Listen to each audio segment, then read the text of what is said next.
En effet, Castlevania sur Netflix était bien censé être terminé. Mais attention, il existe quelque chose de magique qu'on appelle l'audience. Et pour Netflix, il était impensable de stopper les machines. C'est pourquoi, juste après la diffusion de la saison finale, la plateforme annonce déjà l'arrivée de nouvelles séries qui n'est d'autre que Castlevania Nocturne, et on en parle.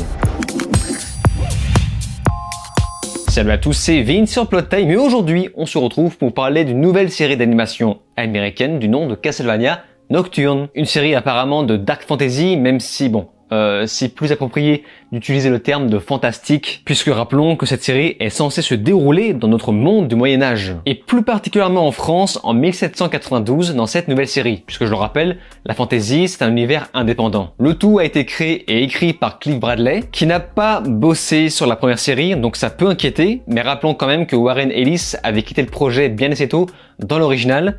Je trouve que la qualité a quand même un petit peu baissé depuis son départ, mais son ombre planait malgré tout sur le reste et ça restait quand même de très bonne facture. Donc, ça reste à voir. Vous l'avez compris, Castlevania Nocturne est donc le spin-off de la série d'animation de Netflix et Castlevania de base, qui est bien entendu adapté des jeux vidéo de Konami, que je n'ai pas fait. Voilà, je ne vais pas répéter tout ce que j'ai déjà dit dans ma vidéo consacrée à la saison 4 de Castlevania. Allez, au pire, je vous envoie le lien. Mais pour faire simple, Castlevania, je n'ai fait aucun jeu. Par contre, je me suis tellement gavé de let's play dans tous les sens que j'ai fini par connaître. Et oui, je sais, c'est un péché, mais je sais qu'un jour j'aurai la motivation pour me faire ne serait-ce que le tout premier sur NES.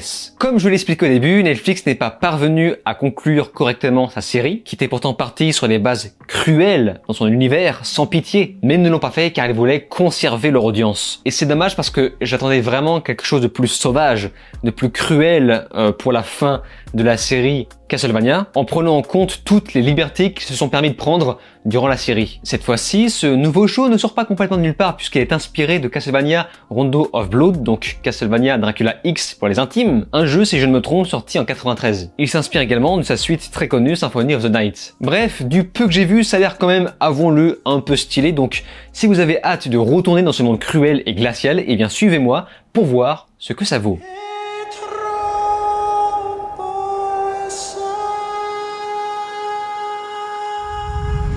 Nous sommes en France en 1792, en pleine Révolution française. Nous allons donc nous centrer sur le personnage de Richard Belmont, un descendant de Trevor et Sypha. Ce dernier, lors de son aventure, croisera la route de différents individus qui le suivront dans sa quête de vengeance contre les vampires. Et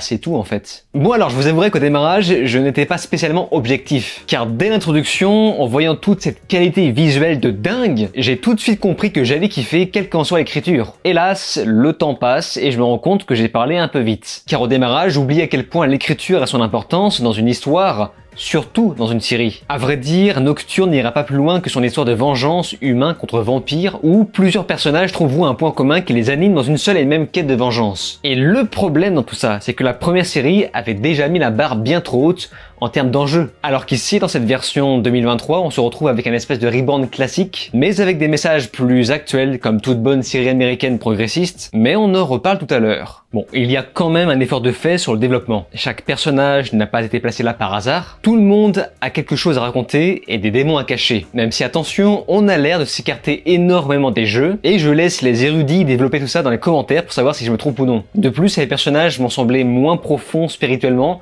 que ceux des premières saisons. Avant, il y avait quelque chose de bien plus fin dans leur caractère. Vous savez, avec une légère touche d'humour lors des dialogues. Dans Nocturne, on ne retrouve plus du tout ça. Et à ça s'ajoutent des twists aussi palpitants qu'un fond de bière tiède, qui va finir dans un geste de désespoir par se raccrocher à des fanservice lorsque ça devient nécessaire. Et c'est dommage, c'est vraiment dommage parce qu'à part ça, sur la forme, une chose est sûre, j'aurais tué pour voir ça enfant. La bonne nouvelle, c'est qu'on est ici dans une série d'animation pour adultes. Suite à la chute de Netflix, la plateforme avait annoncé proposer un moins grand budget pour ces séries d'animation. Et pourtant, malgré ces avertissements, Nocturne s'avère être une pépite visuelle, clairement une des plus belles séries d'animation que j'ai pu voir depuis longtemps. Vraiment, c'est une dinguerie. C'est de très bon goût, il y a un travail très soigné sur les décors, sur le chara-design léché, la finesse de l'ancrage. On remarque bien les petits coups de crayon qui renforcent les expressions faciales, mais surtout les gens. Surtout, l'animation des scènes de combat est exceptionnelle. La série d'origine était déjà connue pour sa fluidité lors des scènes de combat, mais alors là, ils ont carrément mis les bouchées doubles. Et encore, je vous parle des scènes de combat, mais en vérité, ça concerne tout le reste. Rien que l'animation de Richard enfant qui chiale, mais ça aussi ça déchire. Bon, évidemment, sur le character design, il y a du swap color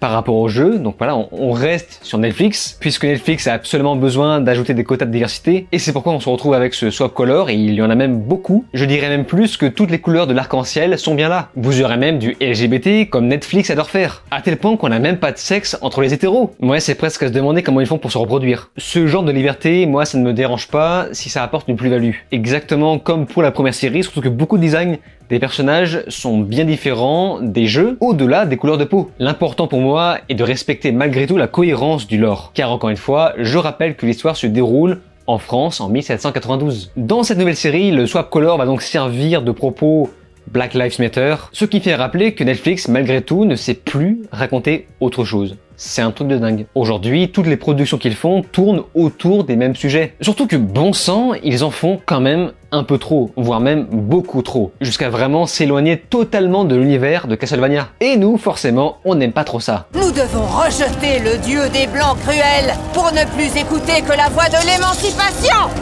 Oh oui! Oh non! Oh non! Non!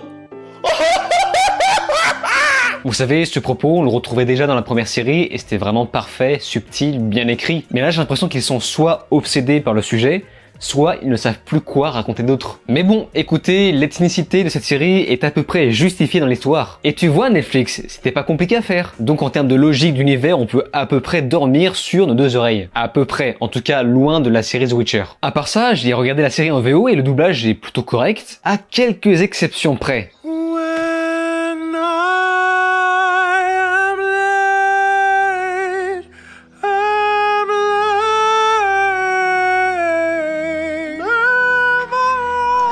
Mais il va la fermer sa gueule! Non mais ces trucs-là, ils nous l'ont foutu partout dans la série. Les mecs sont convaincus d'avoir fait un truc stylé avec le son de la voix. Non, ça...